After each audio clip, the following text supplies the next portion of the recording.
বিদেশের মাটিতে বহুল আলোচিত সমালোচিত আরাব খানের কাছে হাত ধরে ক্ষমা চাওয়া এই ব্যক্তির নাম অনন্য মামুন। তিনি বাংলাদেশের মেগাস্টার সাকিব খানেরও পরিচালক। কিন্তু কেন এভাবে আরাব খানের কাছে তাকে ক্ষমা চাইতে হচ্ছে? ধারণ করা ভিডিওতে ক্ষমা চাওয়ার দৃশ্যটি যেভাবে প্রকাশ পেয়েছে, কিন্তু ততটাই অপ্রকাশিত রয়ে গেছে ক্ষমা চাওয়ার পেছনের কারণ।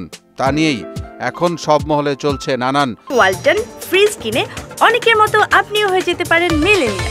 সেরা পণ্যের সেরা অফার, আলোচনা সমালোচনা।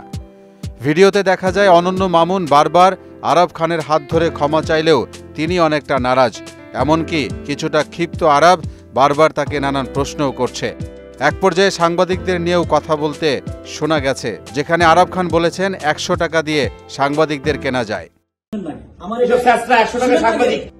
২২ জুন সংযুক্ত আরব আমিরাতে বাংলাদেশ কার্নিভাল নামে একটি অনুষ্ঠানের আয়োজন করা হয়, যেখানে বাংলাদেশের চলচ্চিত্র পরিচালক, প্রযোজক, বাংলাদেশ কনসুলেটের Dubai consul general BM Jamal সহ বাংলাদেশের কমিউনিটির বিশিষ্টজনেরাও সেখানে উপস্থিত ছিলেন।